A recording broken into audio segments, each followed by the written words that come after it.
Dreams are like the dawn of the dead. Steers and quills from Texas, that's what he said. Hey everybody, welcome back to Second Chance Garage. We got a beautiful afternoon here, Monday after Easter.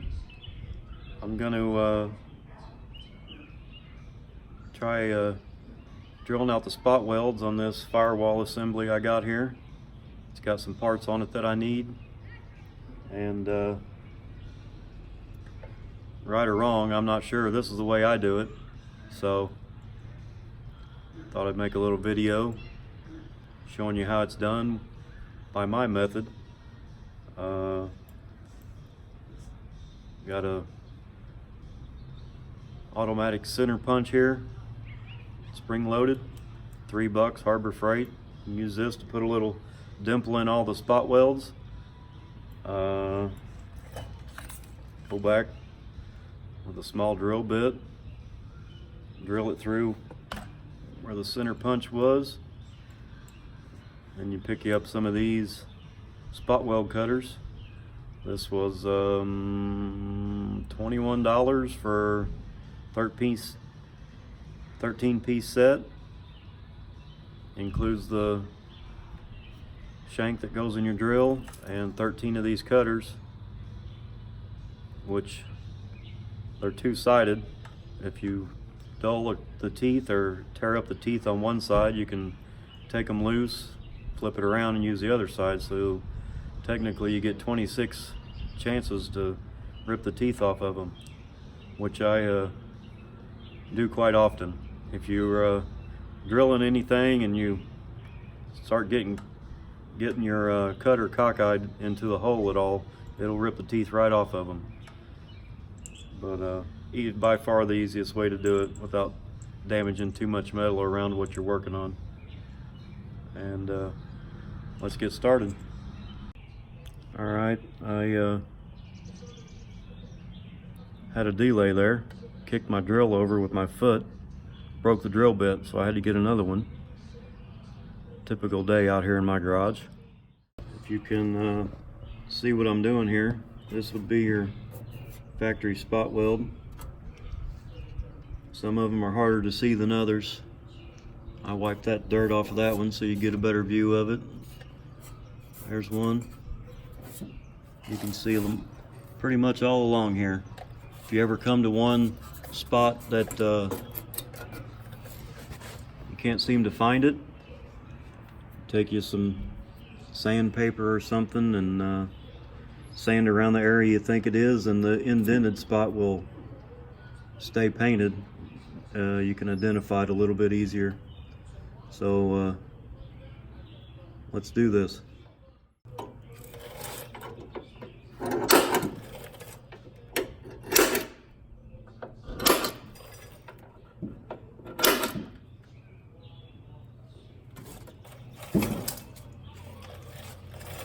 Make you a little dent with the center punch, then you can go in with your small drill bit.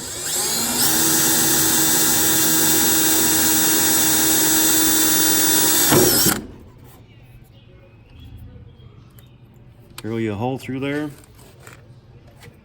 You can, if you can get your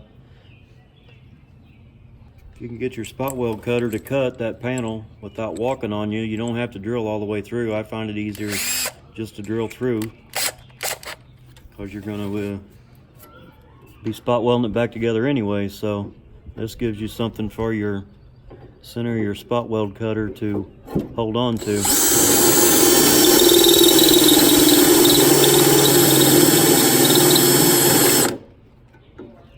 You can see there, went through the first layer of metal and all around the, if I can find it.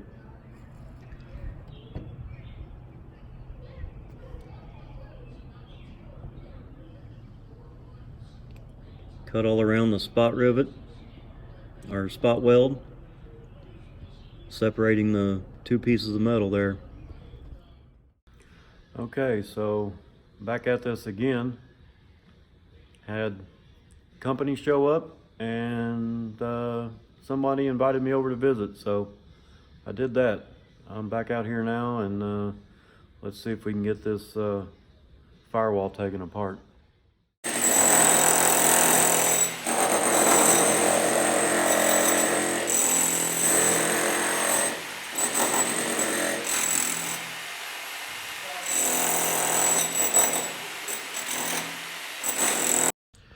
Okay, I got all of them that I can get from this side.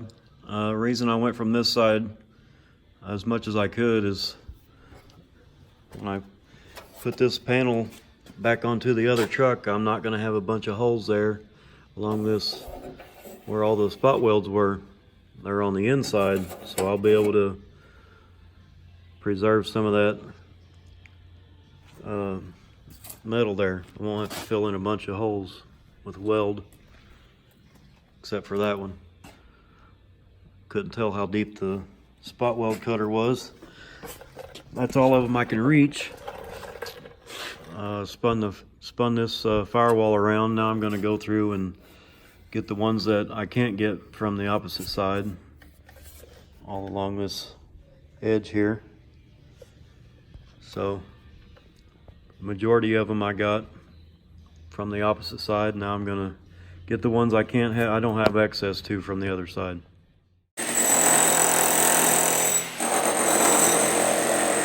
Okay, so I've got this side here done as much as I can reach, or as much as I can find.